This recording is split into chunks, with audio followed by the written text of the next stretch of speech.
ઢોકળી બનાવવા માટે સૌથી પહેલાં તો આપણે દાળ જોઈ લઈએ. તો મેં 1 કપ જેટલી તુવેરની તેલવાળી દાળ લીધી છે. તમે કોરી પણ દાળનો ઉપયોગ કરી શકો છો. આજના આ માપથી ઘરમાં રહેલા મોટા 4 થી 5 વ્યક્તિઓને દાળ ઢોકળી પૂરી થાય એ પ્રમાણેની દાળ ઢોકળી તૈયાર થશે. યુઝ્યુઅલી માપ કહું તો 1 વ્યક્તિ બરાબર 1 મુઠ્ઠી તુવેરની દાળ ઇનફ છે. હવે આ તુવેરની દાળને મેં 2 થી 3 પાણીથી હળવા હાથે ધોઈ લીધી છે. અને આ દાળને પલાળવી ખૂબ જ જરૂરી છે, જેથી પચવામાં પણ સરળ રહેશે અને પાકી પણ ફટાફટ જશે.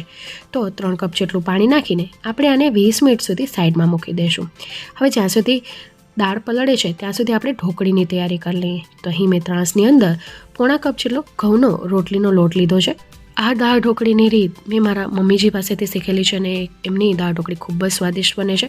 તો એ જ્યારે પણ દાળ ઢોકળી બનાવે ત્યારે ઢોકળીનો સ્વાદ એન્હાન્સ કરવા માટે બેસનનો ઉપયોગ કરે છે. તો આપણે 2 ટેબલસ્પૂન જેટલો બેસન લીધું છે.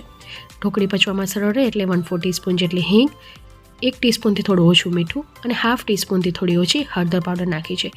2 ટીસ્પૂન જેટલું ધાણા જીરું પાવડર નાખીશું. અને ઢોકળીનો કલર સરસ આવે અને તીખાશ માટે આપણે 1 ટીસ્પૂન જેટલું કશ્મીરી લાલ મરચું પાવડર લીધું છે. મમ્મી જ્યારે પણ ઢોકળી બનાવે ત્યારે પચવા માટે એક તો સરળ રહે અને સ્વાદ ખૂબ જ સરસ આવે ને એ માટે કરીને અજમો યુઝ કરે છે. તો મેં અત્યારે ½ ટીસ્પૂન જેટલો અજમો લીધો છે, જેને આપણે હાથોની મદદથી ક્રશ કરીને નાખીશું. અજમો અહીં ગેમ ચેન્જરનું કામ કરે છે. ટ્રસ્ટ મી, ખૂબ જ સરસ દાળ ઢોકળી તૈયાર થઈને આવશે. હવે દાળ ઢોકળીના મોણ માટે આપણે 1 ટીસ્પૂન જેટલું તેલ નાખીશું. અહીં વધારે તેલ નથી નાખવાની જરૂર, નહીંતર જ્યારે દાળ ઢોકળી તમે પકાવશો ને ત્યારે બૂરું થઈ જશે, જે ટેક્સચર આપણે નથી જોઈતું. હવે મોણને સારી રીતે આપણે મિક્સ કરી લીધા બાદ થોડું પાણી નાખીને આપણે લોટ ગોથી લેશું. અહીં લોટ કેવો જોઈશે તો રોટલીના લોટથી થોડો કઠણ અને પરોઠાના લોટથી થોડો સોફ્ટ. હવે અહીં આપણે થોડું પાણી નાખીને લોટ ગૂંથી લીધો છે. હવે આ લોટને પણ રેસ્ટ આપવો જરૂરી છે, જેથી મસાલાઓ પણ ચડી જશે અને લોટનું ટેક્સચર પણ ફરી જશે. તો લીડ કવર કરીને 20 મિનિટ સુધી આપણે આ લોટને સાઈડમાં મૂકી દઈશું. અહીં દાળને પલળતા 20 મિનિટનો સમય થઈ ચૂક્યો છે. તો હવે આપણે એને કુકરમાં બાફી લેશું. તો અહીં મેં કુકર લઈ લીધું છે, જેની અંદર આપણે દાળને ટ્રાન્સફર કરી લેશું. તો જે પલાળતી વખતે પાણી લીધેલું હતું એ નાખી દેવાનું છે, એને ફેંકવાનું નથી, કારણ કે આમાં ન્યુટ્રિશન ઘણા બધા હોય છે. હવે અત્યારે આ પાણી ઓછું છે, તો આની અંદર આપણે 2 ગ્લાસ જેટલું બીજું પાણી નાખીશું.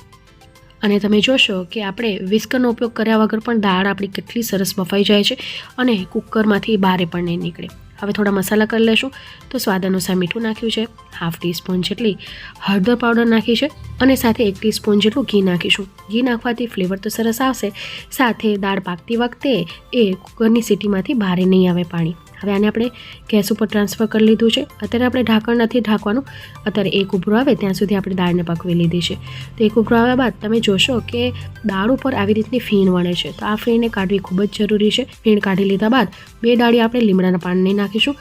લીમડાના પાન આ સમયે ઉમેરવાથી દાળમાં વધારે ફ્લેવર આવે છે. સાથે 3 થી 4 ટેબલસ્પૂન જેટલો ગોળ નાખ્યો છે, મોટો ટુકડો, અને ½ કપ જેટલા સિંગદાણા નાખ્યા છે. તો અહીં સિંગદાણાની પસંદગી તમે તમારા ટેસ્ટ અકોર્ડિંગ ઉપર નીચે કરી શકો છો. સાથે દાળ તીખી બને એ માટે કરીને 3 તીખા મરચાં લીધા છે અને અડધો ઇંચ આદુના ટુકડાને ગ્રેટ કરીને નાખ્યું છે. આદુ મરચાં આ સમયે ઉમેરવાથી એનો ફ્લેવર વધારે સરસ આવે છે. અને મીડિયમ ફ્લેમ ઉપર આપણે 5 વિસલ વગાડી લીધી છે. તમે જોયું ને ક્યાંયથી પણ પાણી આપણું નીકળેલું નહોતું. બીજી તરફ 20 મિનિટ થઈ ચૂકી છે. લોટમાં તમે જોઈ શકો છો પર બબલ્સ આવી ચૂક્યા છે, એટલે કે લોટ આપણો પરફેક્ટ સેટ થઈ ચૂક્યો છે. તો 1 ટીસ્પૂન જેટલું આપણે તેલ નાખીને આપણે એને મસળી લેશું. અહીં લોટને મસળવો ખૂબ જ જરૂરી છે. તો લોટ મસળાઈને તૈયાર થઈ ચૂક્યો છે. તો હવે આને આપણે ઢોકળીઓ બનાવી લઈએ. એ માટે કરીને આપણે નાના એક સરખા લુવા કરી લેશું. તો તમને જે સાઇઝના પસંદ હોય એ પ્રમાણે લુવા કરી લેવાના છે. હવે બીજી તરફ આપણી દાળ પણ બફાઈને તૈયાર થઈ ચૂકી છે. તમે જોઈ શકો છો કુકર પણ આપણું ચોખ્ખું છે, ક્યાંયથી પણ દાળ ઉભરાણી નથી. અને દાળનું ટેક્સચર જોઈને જ તમે કહી શકો છો કે આમાં રવાઈ કે બ્લેન્ડર ફેરવવાની જરૂર નથી. એટલી સરસ આપણી દાળ બફાઈ ચૂકી છે. અત્યારે દાળની થિકનેસ વધારે છે, તો આપણે આની અંદર 2 ગ્લાસ જેટલું પાણી નાખીશું અને ગેસની ફ્લેમ ઓન કરીને આને આપણે ઉકળવા માટે મૂકી દઈશું, જેથી જ્યારે આપણે ઢોકળી બનાવીશું ત્યારે પાણી આપણું ગરમ થઈ ચૂક્યું હશે. તો ત્યારે મેં 2 ગ્લાસ જેટલું પાણી નાખ્યું છે. અત્યારે કન્સિસ્ટન્સી પરફેક્ટ છે. તો હવે આપણે આની ઢોકળી બનાવી લઈએ. તો મેં અહીં સેજ અટામણમાં લુવાને રગ દોડવાનો છે.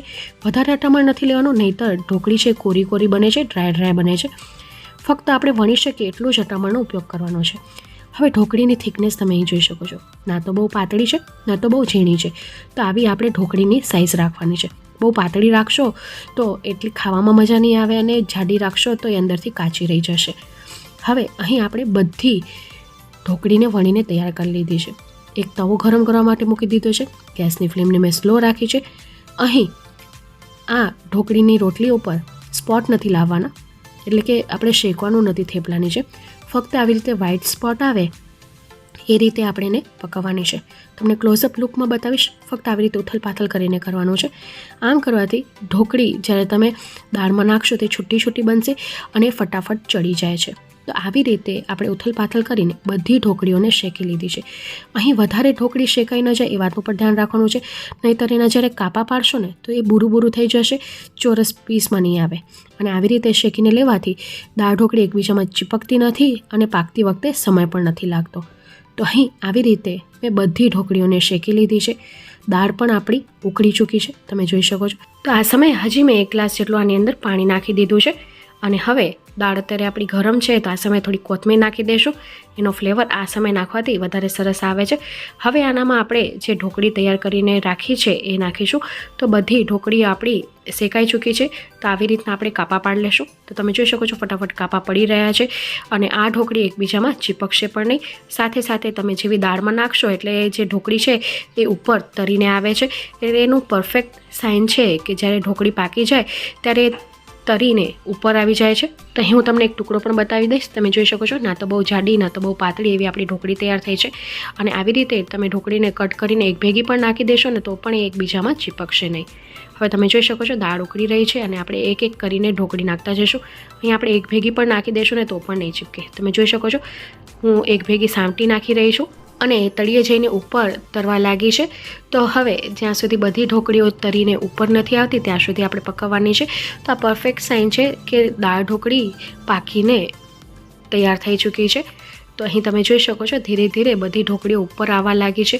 અગર આ રીતે તમે દાળ ઢોકળી બનાવશો ને તો દાળ ઢોકળીને પકાવવામાં પણ સમય નથી લાગતો અને ગેસની પણ બચત થાય છે. અહીં તમે જોઈ શકો છો સારી એવી આપણી ઢોકળી ઉકળી ચૂકી છે. તો લગભગ 5 થી 7 મિનિટનો સમય લાગે છે આ ઢોકળીને ઉકળતા. હવે આનો ફ્લેવર વધારવા માટે આપણે 2 ટેબલસ્પૂન જેટલું ધાણા જીરું પાવડર નાખ્યું છે. તો ધાણા જીરું પાવડર અહીંયા એક ફ્લેવરનું કામ કરશે, સાથે દાળમાં થિકનેસ પણ આપશે. હવે આ દાળ ઢોકળીને આપણે ઉકળવા માટે મૂકી દઈશું. તો લગભગ 7-1 મિનિટનો આપણે સમય લાગશે. તો જ્યાં સુધી દાળ ઢોકળી ઉકળી રહી છે ત્યાં સુધી આપણે દાળનો વઘાર પણ કરી લઈએ. તો અહીં મેં જાડા તળિયાવાળી કઢાઈ લઈ લીધી છે, જેની અંદર 2 ટેબલસ્પૂન જેટલું તેલ અને 2 ટેબલસ્પૂન જેટલું મેં ઘી લીધું છે. હવે વઘાર માટે મેં અહીંયા લીલા મસાલામાં લીમડો, લીલા મરચાં 2, અડધો ઇંચ આદુનો ટુકડો અને 2 મીડિયમ સાઇઝના લાલ અને પાકા ટમેટાં લીધા છે. અને સુગંધ માટે સૂકા વઘાર માટે આપણે ખડા મસાલાનો ઉપયોગ કરીશું. તો સૌપ્રથમ આપણે 2 સૂકા મરચાં, 2 તમાલપત્ર, 8 થી 10 મરીના દાણા, 8 થી 10 લવિંગ, 1 તજનો ટુકડોનો ઉપયોગ કરીશું. સાથે રાઈ, જીરું અને મેથીનો વઘાર તો ખરો જ. તો અહીં તેલ અને ઘી બંને આપણું ગરમ થઈ ચૂક્યું છે. તો સૌપ્રથમ આપણે 1/2 ટીસ્પૂન જેટલી મેથીના દાણા નાખીશું. મેથીના દાણા નાખવાથી દાળ ઢોકળીમાં સુગંધ સરસ આવે છે. ગેસની ફ્લેમને અત્યારે સ્લો કરી દીધી છે, કારણ કે આ બધા મસાલા છે એ આપણા સુગંધવાળા છે, તો બળી ન જાય એ વાતનું ધ્યાન રાખવાનું છે. તો સૂકા મરચાં નાખી દીધા છે, 8 થી 10 લવિંગ નાખી દીધા છે, 8 થી 10 મરી, 2 તમાલપત્ર, 1/2 ટીસ્પૂન જેટલું જીરું, 1/2 ટીસ્પૂન જેટલી રાઈ નાખી દઈશું અને વઘારને સારી રીતે તતડાવી લેવાનો છે. અહીં વઘાર તતડવા માંડ્યો છે તો 1/2 ટીસ્પૂન જેટલી હિંગ નાખીશું. અહીં રાઈ જીરું સારી રીતે ફૂટવા જરૂરી છે, નહીં તો દાળ પીતી વખતે એ મોંમાં આવે છે. 1/2 ટીસ્પૂન જેટલી હળદર પાવડર, 1 ટેબલસ્પૂન જેટલું કાશ્મીરી લાલ મરચું પાવડર નાખીને ફટાક દેતું આપણે ટમેટાવાળો લીલો વઘાર નાખી દેવાનો છે અને ગેસની ફ્લેમને આપણે સ્લો કરી દેવાની છે, જેથી મસાલાઓ આપણા બળી ન જાય. હવે બાજુમાં જે દાળ ઉકળી રહી છે ને એમાંથી આપણે 2 થી 3 કડછી જેટલું દાળનું પાણી નાખી દઈશું. આમ કરવાથી દાળ ઢોકળીનો કલર તો સરસ આવશે, સાથે મસાલાઓ આપણા બળશે નહીં. તમે જોઈ શકો છો કલર કેટલો સરસ આવે છે દાળ ઢોકળીનો. તમારા ઘરમાં આવી લાલ ચટક દાળ ઢોકળી પસંદ કરવામાં આવે છે. હવે આનામાં બધી દાળ ઢોકળી આપણે નાખી દઈશું. તો અહીં તમે જોઈ શકો છો કે આપણે બધી દાળ ઢોકળી નાખી દીધી છે. તમે દાળનું ટેક્સચર જોઈને જ કહી શકો છો કે દાળ ઢોકળી કેટલી સરસ પાકી ચૂકી છે. આ ક્રીમી તમને કન્સિસ્ટન્સી દેખાય છે એ પરફેક્ટ સાઇન છે કે ઢોકળી છે દાળમાં સારી રીતે પાકી ચૂકી છે. જોઈ શકો છો ક્યાંયથી પણ કોઈ પણ ઢોકળી એકબીજામાં ચોટી નથી. તો તમારા ઘરમાં જેટલી થિકનેસવાળી દાળ ઢોકળી ખવાતી હોય એ પ્રમાણે તમે પાણીનું એડજસ્ટમેન્ટ કરી શકો છો.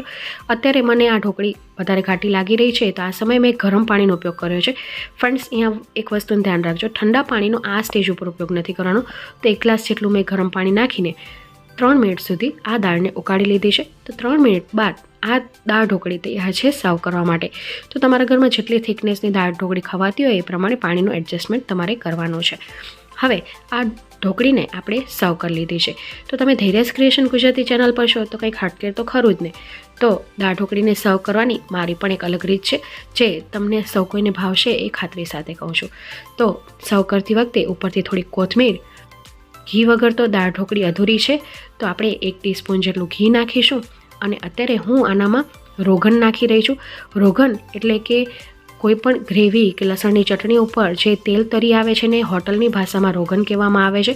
યુઝ્યુઅલી ગુજરાતી દાળ ઢોકળીમાં લસણનો ફ્લેવર હોતો નથી, પણ આવી રીતે જો તમે ઉપરથી આ 1 ચમચી જેટલું રોગન નાખશો તો ખાતરી સાથે કહું છું કે મિનિટોમાં તળિયું ચટ થઈ જશે અને લોકો બીજી વાર માંગશે.